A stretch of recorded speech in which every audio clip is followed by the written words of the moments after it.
पहले जानता है कि सबसे जीत के भी कुछ हासिल नहीं होगा।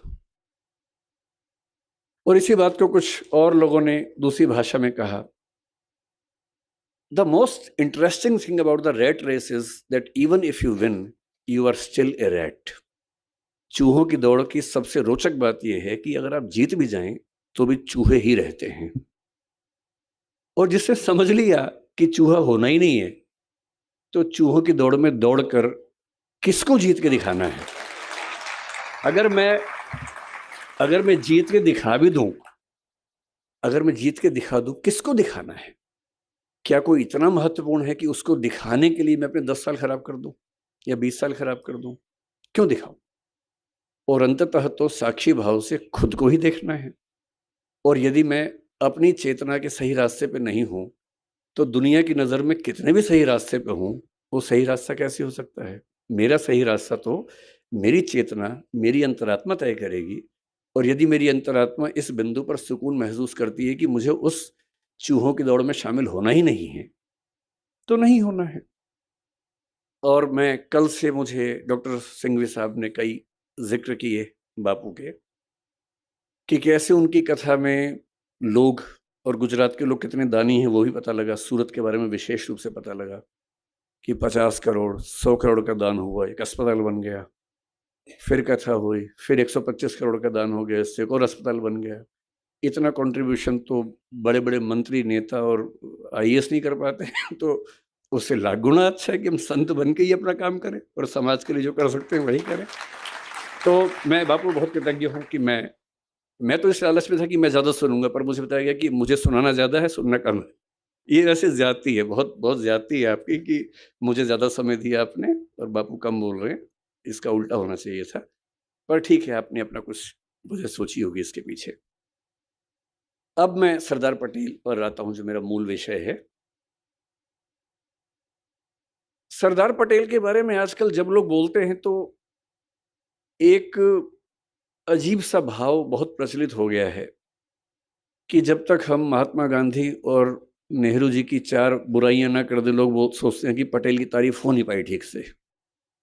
तो मैं उस तरह का आदमी नहीं हूं, मैं पहले स्पष्ट कर रहा हूं। आप अगर ये उम्मीद कर रहे हैं कि मैं गांधी जी को 4 लाइनें सुनाऊंगा और नेहरू जी के बारे में 4 गलत बातें बोलूंगा, मैं ऐसा नहीं करूंगा। मेरा मानना है कि एक बहुत बड़ी लड़ाई एक व्यक्ति नहीं लड़ता है, एक टीम लड़ती है। और टीम में हर व्यक्ति का अपना चरित्र होता है, अपना व्यक्तित्व होता है, अपनी भूमिका होती है। हम ये नहीं कह सकते कि एक ही व्यक्ति पर्याप्त था, बाकी सब यूं ही थे, ऐसा नहीं। सबकी अपनी अपनी महत्ता थी, अपनी भूमिका थी। एक बहुत बड़े रंगमंच पे हर व्यक्ति का अपना किरदार होता है, और उस किरदार को करीने से निभाना, यही उसकी महानता होती है। मैं ये जरूर मानता हूं कि सरदार वल्लभ भाई पटेल जितने सम्मान के हकदार थे, उतना हमारी पीढ़ियों ने उनको दिया नहीं। ये हमारी पीढ़ियों पर लानत की बात है, ये मैं जरूर मानता हूं। और ये हमें सुधारना चाहिए। क्यों सुधारना चाहिए? मैं कुछ ऐसी बुनियादी बातें आपसे कहूंगा। क्योंकि मैं यूपीएससी के लिए पढ़ता पढ़ाता हूं, तो इतिहास पर लंबा लेक्चर देना तो सामान्य बात है। पर आज जो ऑडियंस है, मैंने पूछा पहले कौन लोग रहने वाले हैं, तो बताया कि स्कूल के बच्चे होंगे, कुछ समाज के लोग होंगे। तो मैं ये मान के आया था कि हमें बहुत आसान बातें करनी है, मुश्किल बातें नहीं करनी है। मुझसे कोई पूछे कि सरदार पटेल को आप किस रूप में देखते हैं, बल्कि आज से 4-5 साल पहले मेरी माताजी का देहांत 2018 के अंत में हुआ, नवंबर में। और जब ऐसा हुआ तो स्वाभाविक सी बात है कि मेरे पिताजी, जिनकी उम्र लगभग 80 साल है, वो काफ़ी अकेले हो गए थे, टूट से गए थे।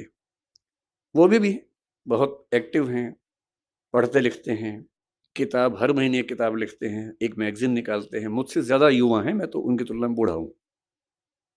तो मैंने उनसे पूछा अगले साल, मैंने कहा पिताजी आपका जन्मदिन आने वाला है, मतलब माताजी की मृत्यु के शायद 3 महीने बाद की बात, 2 महीने बाद की बात है। तो मैंने कहा आपका जन्मदिन आने वाला है, आप क्या चाहते हैं, कैसे मनाएं? मुझे लग रहा था कहीं वो ये ना कहे कि मेरा मन नहीं है मनाने का या कुछ ऐसा। उन्होंने कहा कि मुझे ना जो सरदार पटेल की प्रतिमा बनी है वहां ले चलो। तो मेरे मन में इच्छा थी ही, इसी बहाने उनका मन भी बहला, तो हम वहां गए। और वहां जो बच्चा उस समय एसडीएम था, उससे बड़ा सहयोग किया। आज वो बल्कि आए भी है, शायद मुझसे मिलने भी मिलेंगे मुझे, वो थोड़ी देर में आएंगे। मेरे बड़े अच्छे दोस्त बन गए वहां उस दिन सब लोग। उस दिन में म्यूजियम देखा। करम सद तो मैं अपने पिताजी और माँ दोनों को लेके गया था, पत्नी भी गई थी, सब लोग गए थे उनका घर देखने के लिए। तो कोई मुझसे पूछता है कि सरदार पटेल को लेकर आपके मन में क्या भाव सबसे पहले आता है, मेरे मन में एक ही भाव आता है कि नेतृत्व का जो गुण किसी व्यक्ति में सबसे बेहतर हो सकता है, सबसे बेहतर हो सकता है, उसकी साक्षात मूर्ति देखनी है तो मैं सरदार पटेल को याद करूंगा।